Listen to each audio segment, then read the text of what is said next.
Mga lods. Good morning. Good morning mga lods. Good afternoon na pala. Mag-alas 12 na. Alis muna kami. Sabi ng asawa ko, wala ka rin pagkain. Walang niluluto sa ano. Walang maluluto. Ang gagawin namin, papunta muna kami sa Pure Gold Taytay. Titingnan muna namin kung anong mabibili doon. Hindi pa kami naglalunch eh. Pupunta na kami mga lods. Kunin ko yung magpapamimalik. Kasama ko asawa ko. Ayun, asawa ko nasa tindahan. Ayun o. Lalabas muna ako. Kukunin ko muna yung aking motor. Wala pa kaming pagkain. Wala pa kaming pangtanghalian. Mga lods, saglit lang. Kami ay may lalakarin. So, mamaya uli. See you later. Alis muna ako. Sinabi ko kanina, bababa muna ako. Punta na kami yung asawa ko. So, mamaya, makikipalitan na lang kayo kung ano bang nabili namin pagtanghalian namin. Okay mga lods, see you later.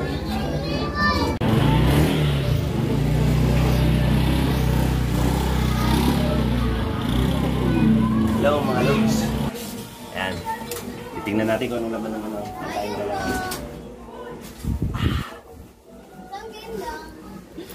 Tingnan natin kung anong laman nito. Kahit yung panghalian. Isang Coke. RC pala. Coke. RC. Ayan, Coke. Coke yan. Pero RC pala. Ayan. Tsaka ito. Ayan, gravy. Ano ba yan? Hamburger. Tsaka hamburger. Tsaka ayan. Ayun, chicken. Pala binili ng aking asawa. Yan. Chicken. Yan. Hamburger. Ayan. Ano, ready to fight na. Eat na tayo, mga lods. See you later.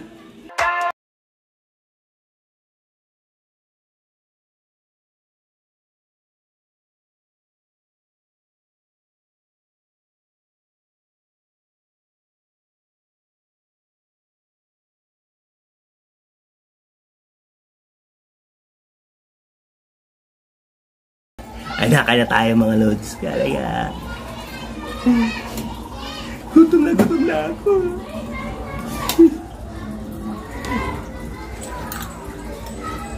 Kanin nila kakainin ko.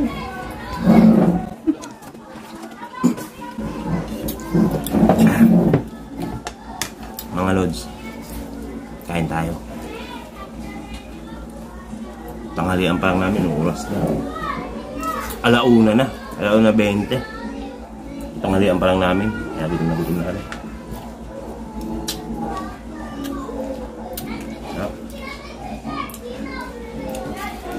Jollibee. Baka naman. Sarap oh. Baka naman. Pag Jollibee, sarap talaga. Sarap ng Jollibee. Sarap. Laki.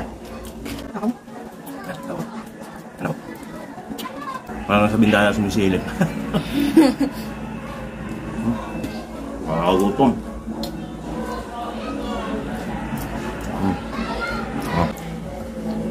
Asawa ko kumakain. Ayan.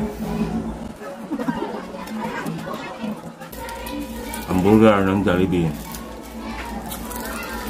Yum burger. Jollibee, baka naman. Sarap ng hamburger nyo.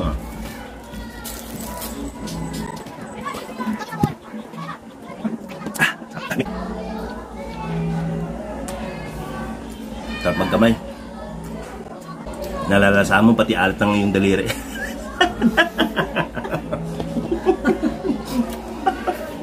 Sarap. Hindi na kailangan sa sawa. Maalat na. Ayun. Wala nang arte-arte dito. Masasarap Jollibee. Masarap. Paborito. Magmula noon hanggang ngayon, Jollibee pa rin. Sarap, malaman, mataba, malaki, mura pa. Madaling paniting bumila doon. Maluwag, hindi ganong maraming tao. Kaya lang ang asawa ko kanina, nagtawanan ng gwardiya. Hindi na pumasok ko ng face mask. Diretso. Natawa ito sa kanyang gwardiya. Pumasok ko kanina. Wala ka pagpin na ka? Nakalimutan. Akala ko nasa kusina lang. Hindi niya alam Jollibee na yun. Diretso ka eh. Pati gwardiya natawa. Lods, kain! Okay, tara mga Lods. Diretso na tayo.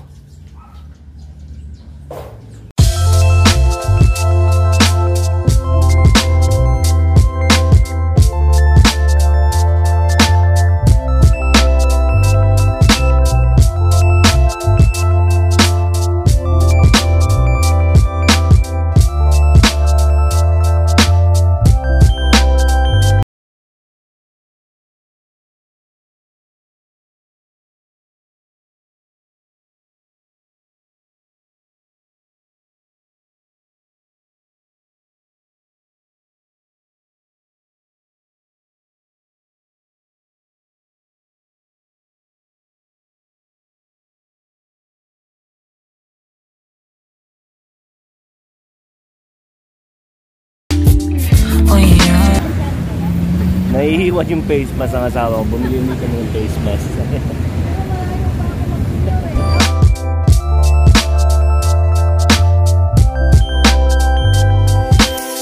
Hear the night storm, yeah. May face mask. May suot akong face mask. Face mask tuloy. Face mask. Ayan asawa ko. Ayun, may face mask na siya. Okay. Okay, tuloy-tuloy na po tayo. Diretso na po kami ng motor trade.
Dito na kami.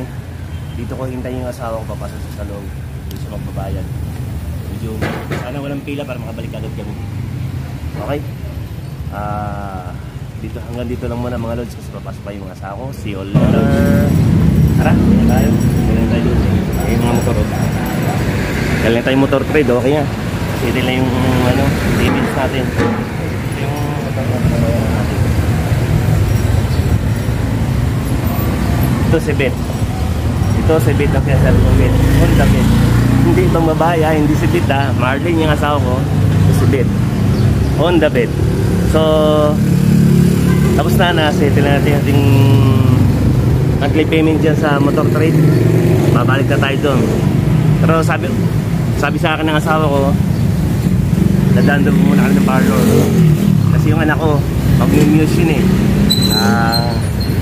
Magpapaayos doon ng buhok. Dadaan muna kami ngayon. So tuloy-tuloy lang tayo. Diretso na tayo, tara. Ako. BBS. Diretso na kami, papunta na kami parlor. Ayan mga lods. Bibis yung asawa ko. Ay, sorry nga pala. Hindi palang bibis ang asawa ko. Nagsusuot ng jacket. Okay, back to the video. Ito po, linawin ko lang uli mga lods ha. Ito si Marlene, asawa ko. Ito si Beth. Honda Beth. Honda Beth yan, hindi yan si Elizabeth. O ibang Beth. Honda Beth. Marlene, asawa ko. Okay? So, diretso tayo. Pupunta muna tayo ng parlor. So, tara. Samahan nyo kami. Let's go! I've seen you in a movie, I heard you in a song. Now I know that this one. Kailangan muna tayo ng parlor. So, siya yung Carol.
Mga lods, nila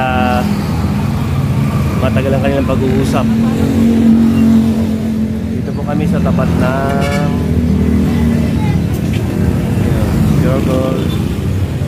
Pure Gold Taytay.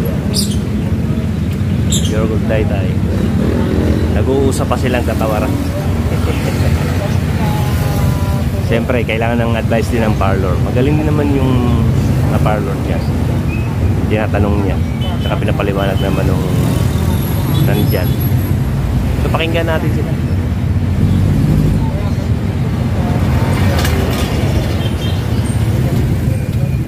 Medyo traffic yan.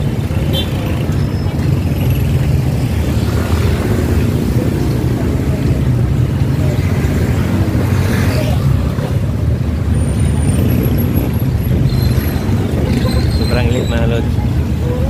After naman ito, uwi na rin kami. Kasi magpa-practice pa yung anak ko mamaya. So mga lods, abangan natin mamaya. Papakita ko sa inyo kung anong gagawin ng aking anak dun sa kanilang talent portion.